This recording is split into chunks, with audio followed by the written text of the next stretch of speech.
Hey everyone, welcome back to another Minecraft video.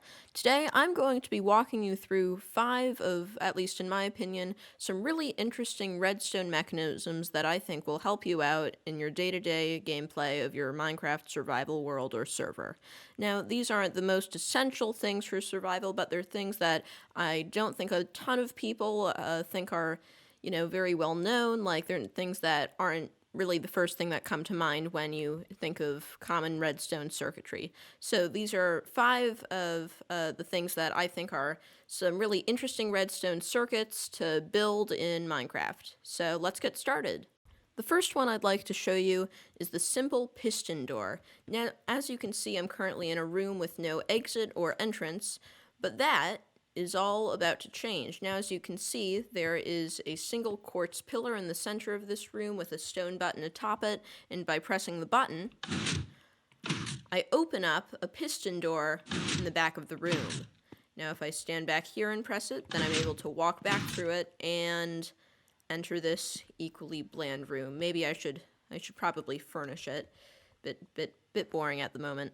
But poor design choices aside, I should probably show you how this redstone circuit works. So basically, below our column here, we've got a single piece of redstone dust, which runs from underneath there and up a staircase of redstone dust and to this redstone torch, which currently powers these 2 pistons in the off position.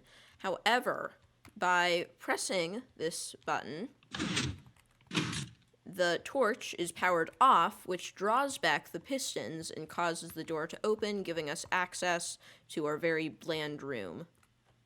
The 1x1 piston door is a pretty basic circuit, but it's one I thought was cool to know and just, good to have in the video all the same. So that is our first circuit of the day. Number 2. Now, when you go into your friend's Minecraft house, you really don't know if they'd like you to enter. There's no real indication of whether they want you to come in or not. Of course, you could just simply ask them in the chat, but what's the fun in that? If you don't have much of a way to do that, you might find yourself entering their house and your friend will be very busy staring blankly at their wall. However, if your friend has a doorbell, then that takes a lot of the guesswork out of it. You can simply ring the doorbell, and if they allow you to come in, then you know that they're ready to have you over. How you doing? I need to find some real friends. Up next, we have one of my personal favorite circuits, the automatic item dispenser. Now, as you can see, I'm just sort of chilling in my Minecraft base here, and I sort of wanted to go out on a bit of an adventure, just explore the world a bit. At the moment, as you can see though, I'm not very equipped with food or fireworks, both very important things for going out and about during exploration. Now, of course, at the beginning of the game, before you have an elytra, fireworks are not very helpful at all, and you might want to solely make your dispenser give you food. However, in this case, assuming that I have progressed into the game enough to have fireworks, it can be useful to have those dispensed too. So as you can see, I have a simple pressure plate in the center of my base, and by standing on it, useful things are dispensed from the sky, or the roof of my base rather, and directly into my inventory. So, just by doing that, just by stepping on here, I managed to give myself a bit of extra food, a bit of extra fireworks, and I can now go on my way. That is, if my base had an exit. I should probably build one of those piston doors. Now, even though this one might seem a bit complicated, it's really not too difficult. All we have here is a simple pressure plate hooked up to a bit of redstone dust going from underneath there, up and around, all the way to the ceiling. This hooks up to an observer clock circuit, which pushes the piston into the other observer, creating a continuous redstone output as long as I am standing on the piston. The pressure plate. There is a very slight delay, as we do have a repeater here, but that's only to extend the signal, because obviously this is too long to run without a repeater. So once the pulse has gotten up here and it has made the piston extend, pushing the observer into the other one and causing it to fire off, this ends up connecting into our dropper, which is stocked with fireworks and baked potatoes. If you do it, you can really have it however you want, though for the purposes of this, I have used it as an example of useful things to have in your base, which ends up firing directly down to me in here. So yeah, that's basically how you make this circuit, and you can actually modify it very slightly to turn it into a shop system if you change the input to a comparator checking to see if the customer has paid a diamond. That's a circuit for another episode, though. This next mechanism is another one of my favorites, but not because it's super useful for Minecraft. Now, it's certainly something that's fun to build in your house or base or wherever you want to put it in your world or server, but it's not something that's definitely going to benefit you much for survival Minecraft. This one is simply for fun, so if you enjoy sort of goofy redstone contraptions, this is the one for you.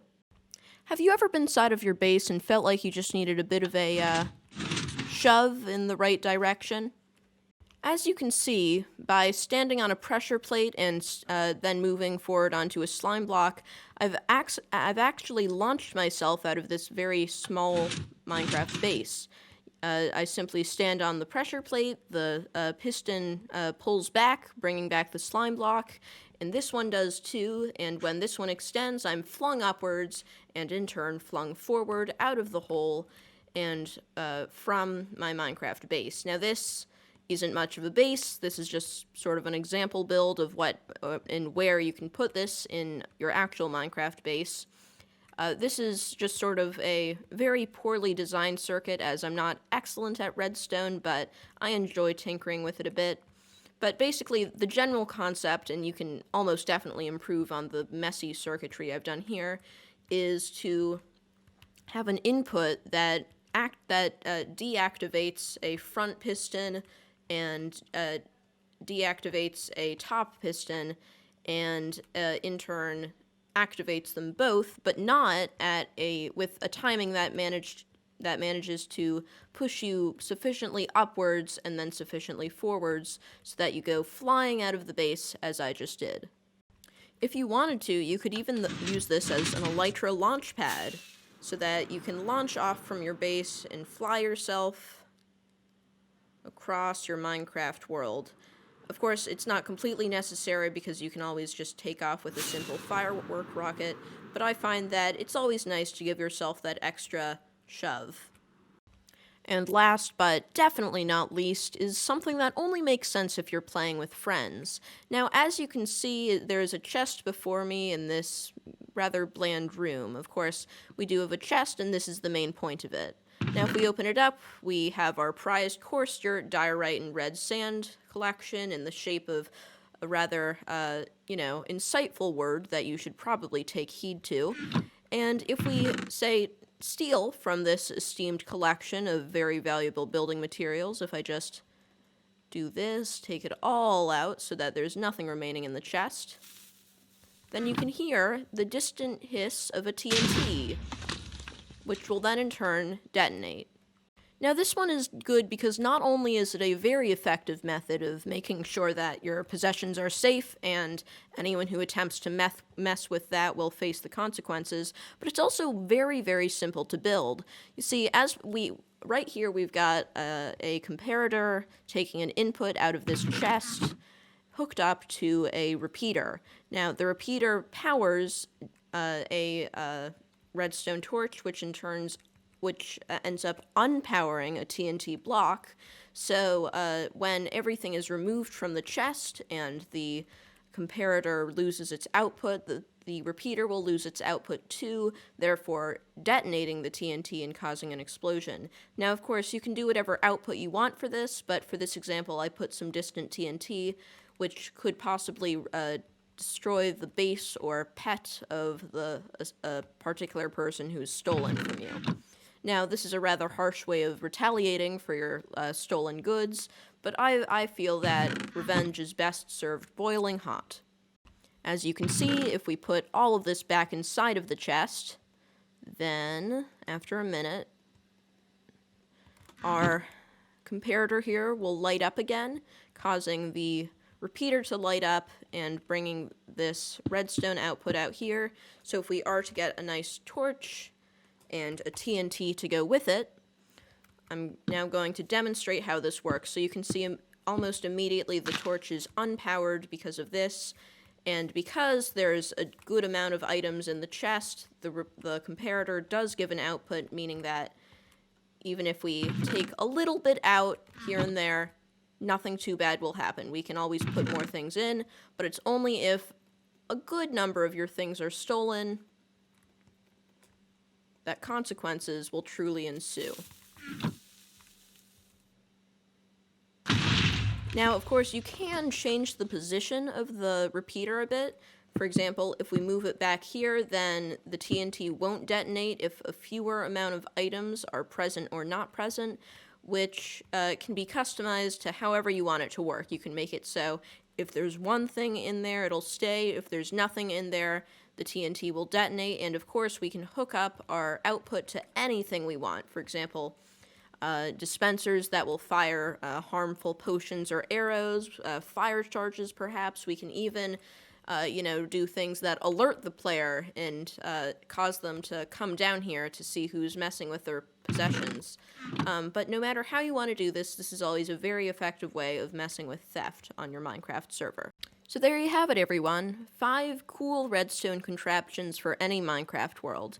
If you enjoyed the video, please consider leaving a like down below, maybe even share with some friends, or subscribe if you really enjoyed. More videos will be on their way. I apologize for any consistencies in my upload schedule. And before you go, feel free to comment down below on what redstone contraption I explored in this video is your favorite. Thank you all for watching, and I will see you all next time. Bye guys, have a great day.